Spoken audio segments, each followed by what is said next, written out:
We've seen unprecedented avalanche danger here in Utah, and it's caused an extremely deadly year. Hear one man's message years after he lost two friends in a slide. And sensitive avalanche conditions continue on with the possibility of more snow. When does the next storm hit? I'll let you know in the forecast. Where we're running headlong in between free speech and transparency on the one hand, with cruel and unusual punishment on the other. The debate over the timing of the release of mugshots to the public. We'll bring you both sides to this issue and what's happening with it on the Hill in our latest 360 report. I was really hoping to walk away from it feeling relatively healthy. Unfortunately, the body fell apart a week prematurely. He's one of the greatest American alpine skiers of all time. We go one-on-one with two-time Olympic gold medalist, Utah's own Ted Liggetty, about his decision to retire from competition on the slopes. Live from Utah's news leader, Fox 13 News at 9 starts right now. Thanks for joining us tonight. This avalanche season has been treacherous for snowmobilers in the Intermountain West. We appreciate you joining us for Fox 13 News at 9. I'm Brian Schnee. And I'm Amy Nay. This weekend alone, snowmobilers just north of the Utah-Idaho border and near Elko, Nevada, have died in avalanches. Tonight, Fox 13's Sydney Glenn has one man's warning after seeing some of his friends pay the ultimate price after getting caught in a slide. The education director for the Utah Snowmobile Association says at times this year, it's just not worth it to go into the backcountry. He says the snow is not the same this year, and people need to recognize that. We have a hidden dragon up there. What's normally wouldn't slide is sliding. Cal Taylor and Kirk Chester with the Utah Snowmobile Association say there are too many people who won't be coming home from the backcountry this year. That's why they're begging people to be extra careful. This year, I feel like we just need to back off. You know, Mother Nature is sending us a pretty clear signal. As we hear more stories of deadly avalanches, Jason Peacock thinks back to his own experience 20 years ago. We were just out snowmobiling and got stuck in a chute, and then all of a sudden we felt the snow give up above us. It's still tough for him to think about because not everyone made it home. I was able to get myself out, and then after a little while we found the other guys, but it was too late. He says he still thinks about that day every time he gets on a snowmobile, and thinks about it right now as so many people are getting caught. The force of those slides is just unbelievable. Nobody knows until you're actually in one how powerful they really are. Despite what happened, Peacock, like Taylor, loves to snowmobile. There's something about when the snow hits you in the face and takes your breath away. That is just an amazing feeling that I get. But in an effort to make sure everyone comes home, Taylor hopes people will heed this warning. We have the ability to control where we play, and so this year, it's a year that we just have to stay away from the steep mountains. Experts ask everyone before they head into the backcountry to check with Utah Avalanche Center for their avalanche forecast, plus make sure they have a beacon, shovel, and probe. But even more than that, you have to make sure you know how to use those things. We have more information on how you can get that education for free here in Utah over on fox13now.com. In Bountiful, Sydney Glenn, Fox 13 News, Utah. Well, more than 30 avalanche fatalities nationwide so far this season, including a few this weekend, one in Idaho, one in Nevada. Conditions just not good to be out there, steep slopes. Breck, things going to get any better with any recent snow coming our way, or will things kind of stay level throughout the course of this season? Well, Brian, the concern level has been high. Little stabilization, though, over the past 24 hours in that as we look at the current avalanche situation, where yesterday for most of northern through central Utah, we were in the red category, high danger alert. Now moving towards considerable danger. Still, we have to do our part really to be prepared to be in the backcountry. As we know, we've been looking at these avalanches all throughout the state, even close towards some of the mouth of the canyon. So the backcountry is just anywhere at this point, and we definitely are going to continue to see these problems as we have additional storms building onto that snowpack. Again, that weak layer has not changed, so we'll be giving you updates on that, but things are improving slightly as we move into the work week. Now let's take a look as we ended the day. Beautiful sunset in Moab. not a cloud in the sky. Across northern Utah, though, we did have some clouds earlier on, some flurries.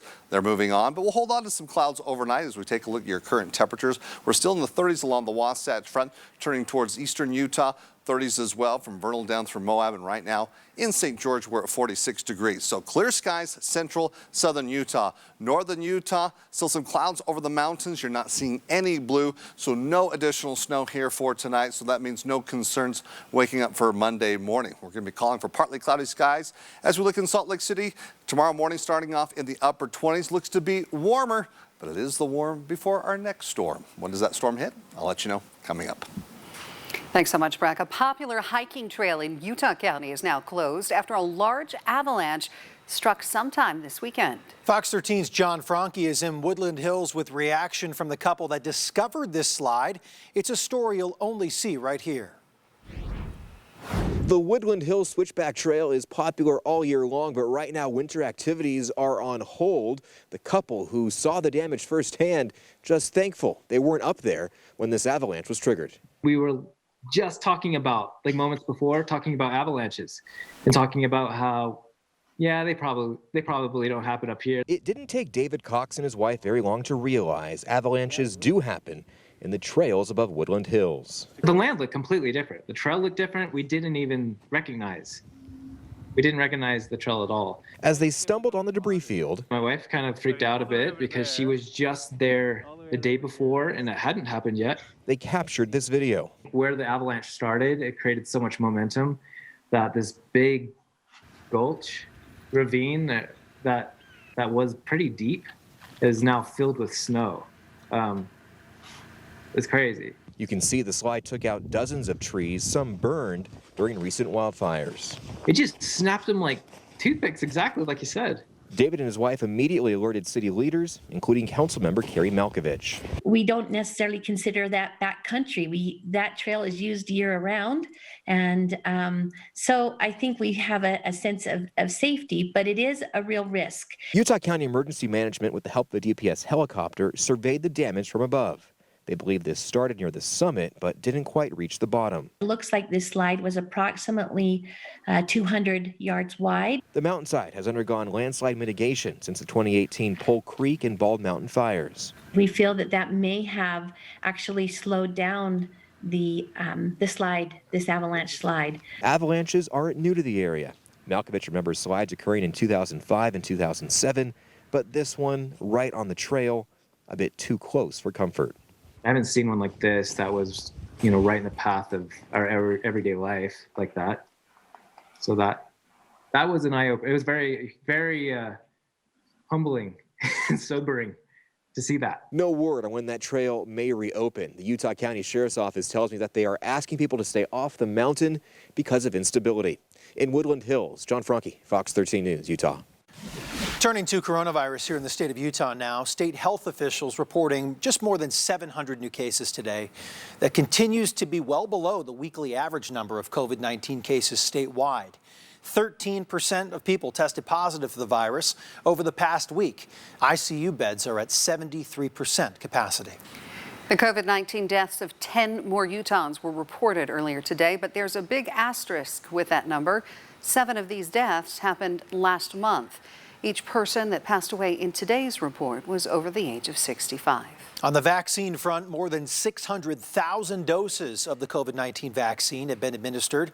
402,000 people have received the very first dose of the vaccine, while 205,000 people have gotten their second shot. You may have woken up to a shaking house, perhaps depending on where you live, due to a 2.3 magnitude earthquake. It occurred just after 6 o'clock this morning. Some people say they felt it, others not so sure. Many across the Salt Lake Valley did take to social media to share their experience. Fox 13's Diego Romo spoke with a seismologist at the University of Utah who says it was one of thousands of aftershocks from last year's quake. It was 7 miles beneath the northwestern part of the Salt Lake Valley, basically near 1500 south and 5400 west. Magna resident Scott Taylor felt the quake as he was just getting ready to start his day. I think it was like 6:01, and I felt this roll kind of come across, and mean, it only lasted probably 2 or 3 seconds, maybe. I don't know. It seemed like it lasted longer. And although Sunday's quake pales in comparison to the 5.7 magnitude tremor that rocked the Salt Lake Valley almost 1 year ago, Taylor says it was still a shocking experience. You kind of get used to them, but now it's been a few months since we've had any shakes, and so this was kind of a startler this morning, kind of a get your heart pumping, heart pounding. University of Utah seismologist Jim Peshman says Sunday's earthquake was just one of more than 2,500 aftershocks since the Magna earthquake last year. So yes, we still do have aftershocks going on. He says the aftershocks have ranged from magnitude 0.5 to 4.6. 40 of them have been magnitude 3 and larger, and there's been 117 of magnitude 2.3 and larger. So the comparable to or larger than the aftershock this morning. I've been here 29 years in Utah and in Magna, and I've, up until last year, never had any experience with an earthquake. With the thousands of aftershocks since last year, many are worried the Salt Lake Valley's fault lines are more active than normal. But Peshman says this is typical seismic activity, and aftershocks can last up to several years after large earthquakes. I think we'll still be seeing occasional aftershocks, maybe through the rest of this year. Certainly, at least for the next few months. More information about the aftershocks from the 5.7 magnitude earthquake and what you can do to prepare your home can be found on the University of Utah Seismology website. We'll link you over at fox13now.com. In Salt Lake City, Diego Romo, Fox 13 News, Utah. We've got lots more for you ahead tonight on Fox 13 News at 9. Coming up, United Airlines now taking action after debris fell from the sky from that plane that flew out of Denver International Airport this weekend. That was the engine that caught fire. We'll explain what's being done to prevent this from happening again. Texas is slowly recovering from that historic winter storm. I'm Casey Stiegel in Dallas. We've got the latest on the relief efforts, as well as how some Texans are reporting extremely high energy bills. Well, more advancements in technology, Bluetooth contact tracing for COVID-19, now available here in the state of Utah. Hear how it works and how you can sign up for it. Still to come.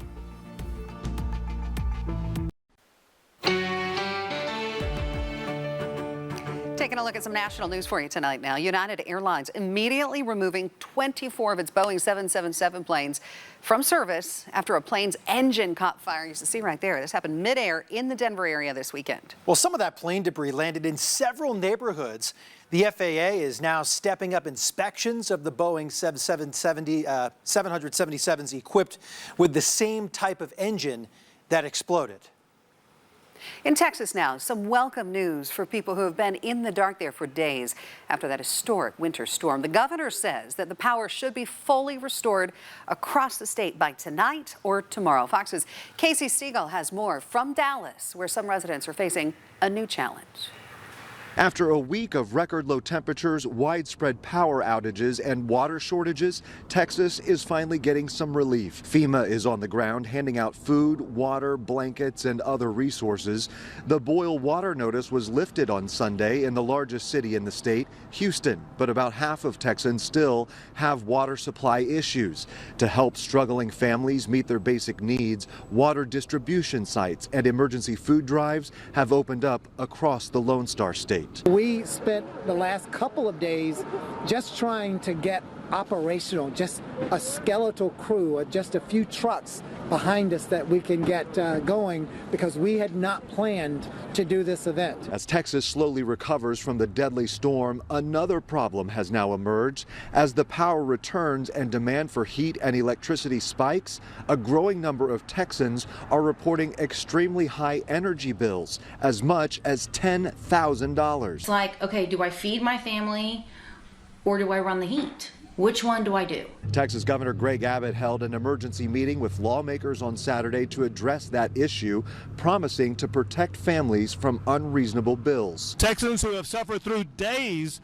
of freezing cold without power should not be subjected to skyrocketing energy bills due to a spike in the energy market. Texas lawmakers are also preparing questions for ERCOT, which manages the state's power grid. Officials say that they're investigating how the agency could have been responsible for what happened. That's the latest from Dallas. Casey Stiegel, Fox 13 News, Utah. Well, the governor also announced a moratorium on power disconnections for customers who have not been able to pay. He says the state's Public Utility Commission will also prohibit electric companies from sending invoices at this time. Meantime, President Biden making a surprise, unscheduled visit this weekend to his old friend, former Republican presidential candidate, Senator Bob Dole. Dole, who is 97 years old, recently announced he was diagnosed with stage 4 lung cancer. When asked about the meeting at Dole's apartment, the president said Dole was doing well. Senator Dole will receive his first cancer treatment tomorrow. More than 1 year into the pandemic, the United States is nearing 500,000 lives lost from COVID-19. This as new cases continue to trend downward and vaccinations are on the rise, but more contagious variants are still cause for concern. Fox's Charles Watson has the latest on the pandemic. Roughly 1 year since the first known COVID-19 death in the U.S., the nation is approaching a grim milestone, 500,000 virus-related deaths. That's more than the number of Americans killed in both World Wars and the Vietnam War combined. The loss is staggering, but there is some hope on the horizon. New cases are rapidly declining, hospitalizations are at their lowest level in months, and vaccinations are gaining speed. After severe winter weather delayed the shipment of some 6 million doses, officials say the vaccine campaign is getting back on track. By July, we will have enough. We will have the 600 million doses that we contracted for from 2 companies. It is very likely that before then, we're going to start vaccinating people who are outside of the priority groups. Even as immunity increases and states loosen restrictions, health officials say it is not the time to let your guard down. Several new variants have been detected in the U.S., and the contagious strain found in the U.K. is a particular concern. As the variants continue to spread across the country, experts are working to convince hesitant people to get vaccinated. Well, to be honest with you, I wasn't going to do it at all. I wasn't for it, but I think it's a need now. The international community has also reached another harrowing point in the pandemic. On Sunday, Italy marked 1 year since the country's first coronavirus case. The U.S. is expected to exceed those 500,000 COVID-19 deaths by the end of this week. In Atlanta, Charles Watson, Fox 13 News, Utah. Let's get you ready for the week. Prepared weather-wise here, where, of course, today across the state there was just no concern.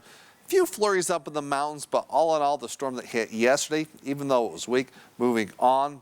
But the effects thereafter, well, it was colder temperatures, where the official high today in Salt Lake City, 41 degrees on average. We should be in the mid-40s, but don't worry, we're heading back into kind of that average territory and actually getting a little bit above, as we have more of a southwesterly flow that's going to start kicking in for your Monday. Looking across the state, there were some cold spots up in Logan. Your high today, 36 degrees, only getting up in the mid-50s in Evanston, 30s in Provo, as well as in Price. As you look towards central Utah, you got up into the 40s, Delta through Cedar City, but aiming for the 50s as we start off your work week. Now, looking across the Wasatch Front, partly cloudy skies, temperatures in the 30s, winds light at this hour. It's going to be just a calm evening and starting off with some sunshine for your Monday morning commute. So dry and the extension of this break for the storms, that's in effect up until about Tuesday into Wednesday. So we're going to get a little bit of a warm up, and we have a weak system that's going to have an impact, bringing a chance of showers with most of the focus across northern Utah. Outside right now, looking at satellite radar, it's clear. Central, southern, eastern Utah, those clouds across the north, you're not seeing any activity from radar. No blue, we'll keep it dry. Again, no travel concerns either for your morning or afternoon commute for your Monday. That high pressure building in, that high pressure breaks down just a little bit with that weak storm approaching. We can see its current position. It will bring in some colder air midweek. But what about the possibility, I should say, of those showers, and who does it impact? Well, let's take a look at the computer models. Lining things up, have the clock here this evening. Let's go tomorrow morning. Again, it's going to be another nice day. Plenty of sunshine, visibility good, air quality good. And again, warmer temperatures expected. We'll keep it clear all throughout Monday, even overnight. Tuesday, we do have a cold front that hits. Now, as you can see, a little bit of blue, Mountains seeing some snow showers as it rolls through the Wasatch Front. Very similar to the storm that hit yesterday morning, but probably even weaker. You're not seeing a lot of precipitation impact as it sweeps in. It will bring in some clouds. It will drop temperatures, especially as we go from Tuesday into Wednesday. A second wave, though, for Wednesday, a better chance of maybe seeing some showers for the valleys, but not a high probability. We're talking a 20 to a 30% chance. So once again, this storm very weak, bringing in some colder air, but not much of a threat for those showers. Mountains kind of on the range between 2, maybe upwards of 5 inches. At least that's what we're looking at right now. Could see some updates. We'll kind of keep you posted here over the next couple of days. For tonight, though, it's going to be partly cloudy skies for northern Utah. The rest of the state, it's clear. Again, tomorrow, mostly sunny skies and warmer. We're in the mid to upper 40s along the Wasatch Front. Climbing to the 50s, Milford through Cedar City, 50s in Moab, and 60s in St. George. So the only impact as we look at this next system rolling through, for St. George, it will drop temperatures in the 50s, but we're looking at partly cloudy skies heading into next weekend. And then for northern Utah, that slight chance of a shower on Wednesday, another storm hitting Friday through Saturday, kind of bringing a mixture of rain and snow. Also looks to be fairly weak. As you can see, we're not shaking up temperatures too much, but really for most days, we'll be slightly below normal. At this point in time in particular, we need more transparency, not less. When can police release a booking photo or mugshot to the public? We're going to take a closer look at the issue as a bill to guard those makes its way through the state legislature. And what are all these snowmen doing outside of the Utah State Capitol? Well, we took pictures of them, but we'll explain when we come back. Well, people with smartphones in Utah can now get notifications about potential COVID-19 exposures. It's all done through digital contact tracing and Bluetooth technology, and it's reliant on other people being opted into the service to work. If someone tests positive for COVID-19, they enter a PIN code that's sent to them by the Utah Department of Health. Anyone who came across someone else who tested positive for the virus within 14 days will get a notification that they may have been exposed to COVID-19 without revealing the positive person's identity. There's been some modeling done in other states that shows even a small adoption by a population of this technology can help, augment existing and kind of bread and butter public health contact tracing efforts, which can lower hospitalizations and even deaths in the pandemic. To learn how to add this feature to your phone, we've actually got detailed instructions for both Apple and Android device users on fox13now.com. Well, this is not something you see every day on Utah's Capitol Hill. Just hundreds of snowmen assembled on the Capitol grounds, but it wasn't just for fun. All of these snowmen were supposed to raise awareness for climate change, saying they won't be around much longer if we keep polluting the air. They say the best way to slow climate change is carbon pricing, charging someone for the amount of carbon that they put into the air. Activists believe it could cut down on pollution at a faster rate than even the Green New Deal.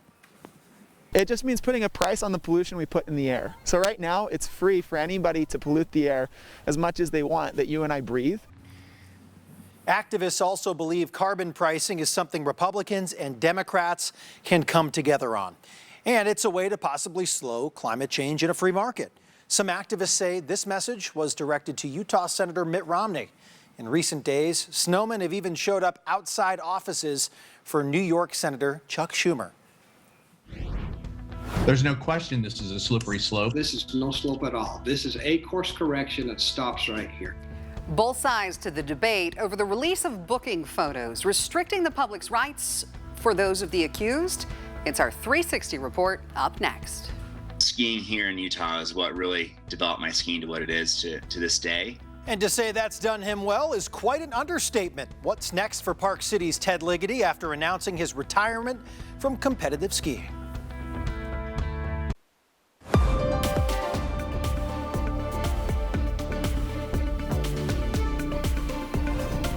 Booking photos or mugshots and the timing of their release now being debated on Utah's Capitol Hill this legislative session. In tonight's 360 report, we talked to those people behind the bill that would protect those pictures, those in support of the change, and those who argue against it, saying it would restrict what should be available to the public. A closer look now at the mugshot issue, public record, or a presumption of guilt. Historically, a mugshot didn't have the kind of effect on a defendant than it does today. Utah County Attorney David Levitt says a mugshot or booking photo taken when a person is arrested is something that shouldn't be immediately released. When most people see a mugshot, they see there's a criminal who's been convicted of a crime. Not necessarily innocent until proven guilty. I've had constituents as well as others in our state that have had personal and business and economic upheaval. GOP Representative Kevin Stratton from Utah County sponsored House Bill 228, which classifies as a protected record and image taken of an individual during the process of booking the individual into jail, and prohibits a sheriff from disclosing a protected record. We're just talking about the timing of the release of the mugshot. That's it. There are a couple exemptions if the suspect is an imminent threat or a wanted fugitive or a judge orders it. In San Francisco last year, police stopped releasing most mugshots, saying they perpetuate racial stereotypes. Lex Scott from Black Lives Matter Utah testified in support of the bill during public comment this past week. I just want to say that Black Lives Matter is in favor of this bill. I disagree with them releasing mugshots, especially every time someone is killed by police. The first thing that is done is their mugshot is released, even if the person did not commit a crime. So I am in full support of this bill, and I want to thank you for bringing this bill. We have fought for the notion that public records should be public records.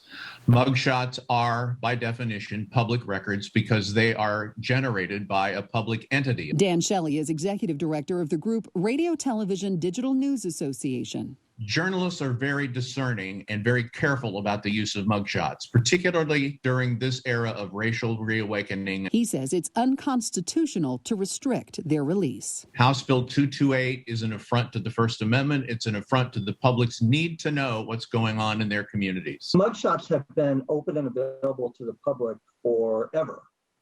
For decades and decades. Mike O'Brien is an attorney representing the Utah Media Coalition. Mugshots have been used to identify mistaken defendants, right? Mistaken arrests. They've been used to identify additional victims to a crime. They've been used to identify the possibility of police abuse or police impropriety in terms of arrest. He says now is not the time to restrict access. They want to shut it down to benefit just a few select individuals as opposed to the greater public good that exists with access. Some would say that this is sort of the right of the public versus the right of those who are accused. Certainly you can express sympathy with those individuals who've had their mugshots publicized, but that doesn't happen the vast majority of the time. But proponents say the right of the individual should supersede the public's interest. Let's go take your mugshot. Let's put it up on social media for an hour. Then let's try to take it down. And let's track what that does to your life for the next 12 months or the next 10 years. And my guess is those people would feel differently. Levitt screens cases in his office for criminal charges, but says he sees too often people already criminalized, pointing to Utah's state constitution that goes even further. It says that arrested persons shall not be subject to unnecessary rigor or cruel and unusual punishment. Working to pull down a booking photo from the internet for years to come, he and Representative Stratton believe falls into that category. The constitutional rights of the individual, the constitutional rights of the public, the freedom of speech, the First Amendment, the Seventh Amendment, those are the balances that we're trying to weigh in. Now, Representative Stratton's bill passed unanimously last week in a Senate Judiciary Committee. It is now on the Senate floor. New tonight at 9, a man was sent to the hospital after he was run over in Salt Lake City. It happened in the area of 2210 South, 9th East, just after 3:30 this afternoon. Salt Lake City police say two men got into a fight. One of them got into his vehicle and ran the other over. That suspect is in police custody tonight. The victim is in critical condition. We'll keep you posted as we learn more. I'll definitely be out there a few days a week for the rest of my life, and that's the goal, at least.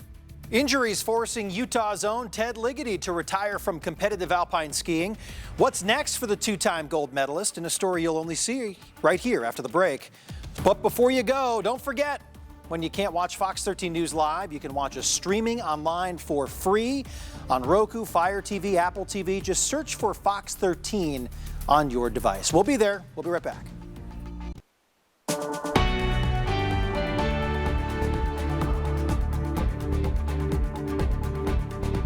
This was a fantastic, what a beautiful run. In what's seemingly a pattern with winter sports athletes, one of the greatest American ski racers of all time grew up right here in Utah. Ted Liggetty was on 4 Olympic teams and raced on slopes all across the world for 17 years. That is until he announced retirement earlier this month. I spoke with him about his storied career that starts and ends in Utah and how he made his decision to step away from competition. Ted Liggetty of the United States, already gold in the Super G. When it's time, it's time. After more than 15 years of competition on the slopes, Utah's own Ted Liggetty calling it a career. Family has become the main priority. In order for me to be the best I can possibly be on the mountain, Your new leader. I need to ski a lot. I need to train a lot. That would require, multiple trips where I'm gone for 6+ weeks. And it's hard for me to do that at this point. A father of 3 wanting to spend more time with his wife and children. Liggetty announced his retirement earlier this month. He says his body has taken a beating over the years. I'm about like 1.5 inches shorter now than I was when I was 19. I first entered the World Cup, just like the years of the pressure of a ski turn at the highest level. And, my back's been compressed so much. So crediting his career based on growing up in Utah and skiing the greatest snow on earth. Coming back home and free skiing back in Deer Valley in the spring is always like so much fun after a year on the World Cup tour, trying to get those powder days in. Now electing to retire with quite the resume, 2 Olympic gold medals, 5 World Championship gold medals, and 25 wins on skiing's World Cup circuit. Let's see if he can make it many more times. That is sweet. I mean, he is just possessed. The king of this mountain. It's been a Beaver Creek GS dynasty. Liggetty says some of his career highlights are the 2015 World Championships in Beaver Creek and the 2013 Championships where he won 3 gold medals. He credits his variety that year to his free skiing days being raised in Utah. I'm so lucky to have grown up in Park City. I couldn't have done what I've done without the environment I grew up in. This was like Ted Liggetty of old, when he was getting... Liggetty has skied all over the world, but admitting his bias as someone raised right here, he firmly believes Utah skiing is the best that there is. When I asked him about his future skiing plans, he tells me that he intends to get on the snow a few days a week and will continue his partnership with Deer Valley Resort. You can watch our full conversation only on fox13now.com. Donovan Mitchell, Rudy Gobert should be all-stars this season, but what about Mike Conley? We'll get his thoughts coming up in sports. And Tony Fenow shot an incredible final round on the PGA Tour event in L.A. Good enough to get him into a playoff. The highlights are on the way. As we go to break, let me share a time-lapse video. Snow Basin over the past 24 hours, moments where we had some clouds, even some flurries, peaks of sunshine. We get some sunshine to start the work week off of those clouds, and chances of snow return. I'll tell you when after the break. So glad you could join us tonight on this Sunday evening for Fox 13 News at 9. Yeah, time for us right now to take a look at some of the bills that could become law during the current legislative session. Development could increase around commuter rail stops under one new bill introduced. Senate Transportation Committee Chair Wayne Harper has filed a bill to have cities start working on housing and commercial development plans specifically around commuter rail stops. It also has designs to boost tax revenue for those cities and the state of Utah. A new bill introduced would put a moratorium on school truancy. Riverton Senator Dan McKay's bill decriminalizes truancy until 2022. Now, legally speaking, truancy is defined as 10 or more absences in a school year, and parents can face a misdemeanor charge for it. The bill is one of many in response to the COVID-19 pandemic and its impact on education. A bill that would push for increased internet access across the state is picking up speed on Capitol Hill. Salt Lake City Representative Jennifer Daly Provo is sponsoring a bill that creates a program in state government to identify places in the state of Utah without good broadband internet access and find ways to get them. Supporters say the bill is a good one for boosting rural Utah's economy. The bill is on its way to the Senate for consideration. Now to a bill sponsored by Bountiful Representative Ray Ward. It may help with the affordable housing crisis in Utah. The House has passed the bill, which would expand the ability for people to rent out home basements, or what's commonly known as mother-in-law apartments. Critics say it won't do much and could hurt neighborhoods. The bill now goes to the Senate. Well, it's a calm evening across the state. Few high clouds for northern Utah. Temperatures, as they are cooling down, not at a rapid rate because we do have the clouds in place. Plus, we're turning the flow a little bit more south or southwesterly, which means heading into tomorrow, we get a little bit of a warm up. Nothing of significance, but temperatures could be anywhere between 5, 6, 7 degrees warmer than what we found today. Now, here's your car wash forecast.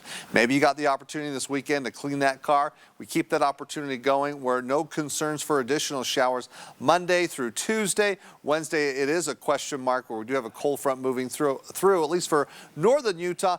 Even though it's not a strong storm, it brings the possibility of precipitation. Now, again, this storm is not big.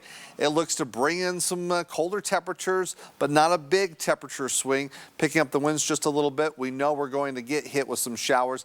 It's just the question mark of how much, and really the model's showing it's not very much. Mountains picking up anywhere maybe between 2 to 5 inches.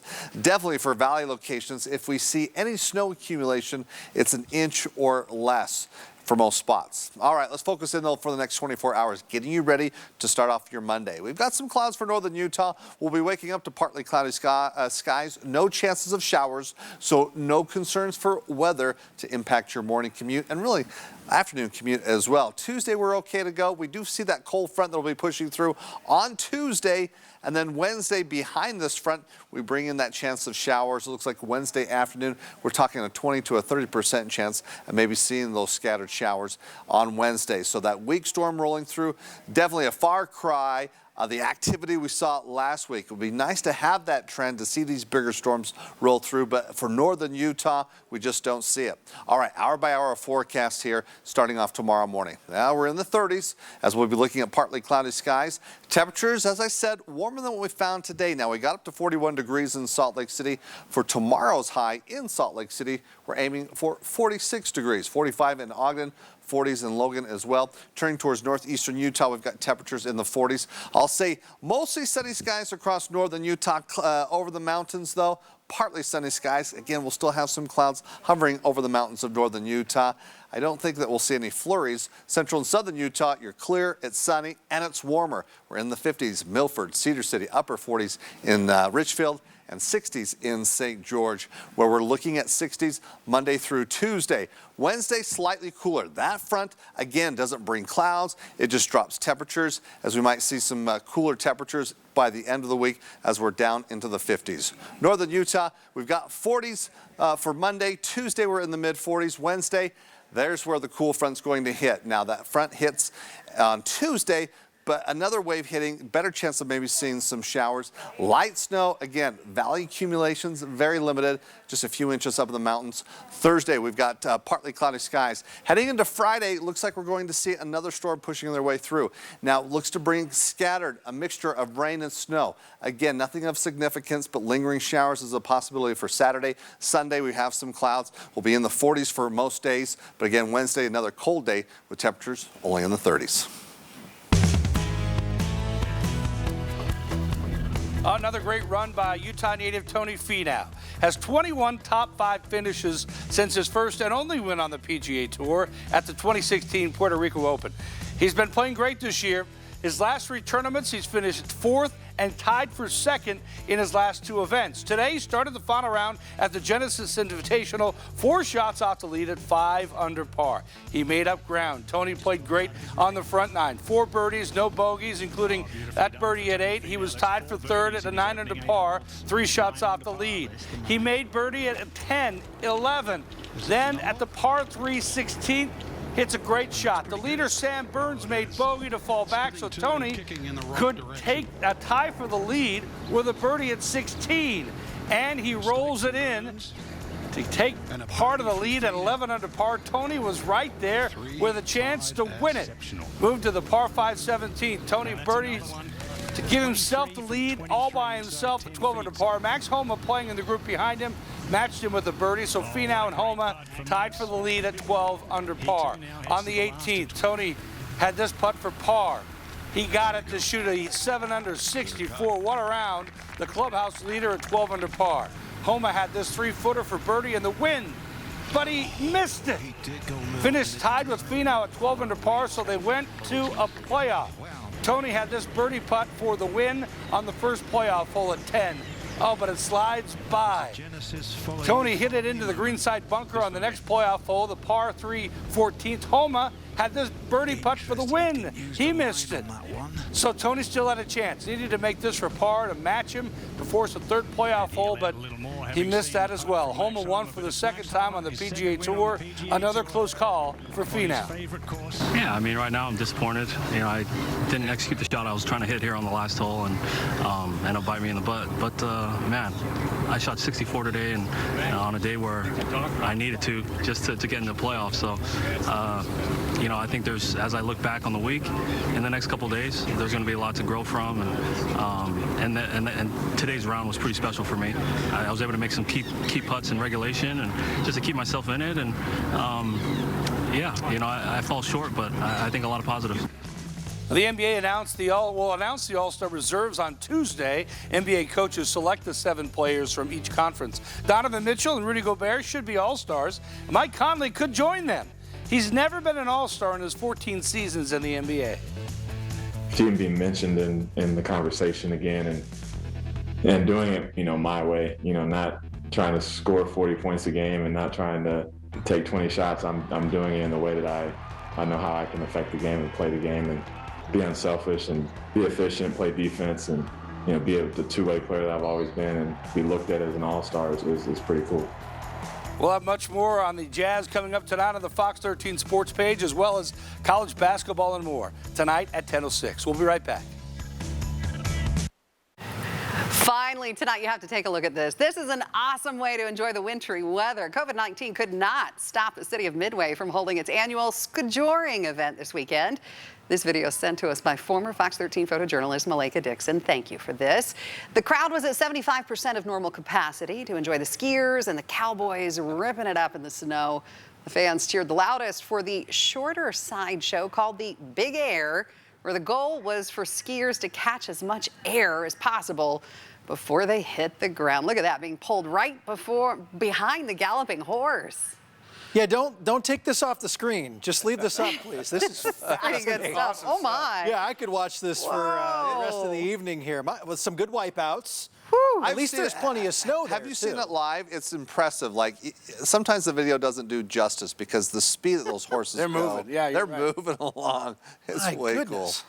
cool. Well, you won't catch me there. Brack, did you do it? No. Yeah, I don't think so. I'll just stick to the groomers. Those guys look like the pros. Don't try this at home, folks, right? Thanks so much for joining us tonight. Don't go anywhere. QuickCast is still to come, followed by a brand new live edition of the Fox 13 Sports page coming up in just a few minutes. Have a great rest of your night. We'll see you in just a couple.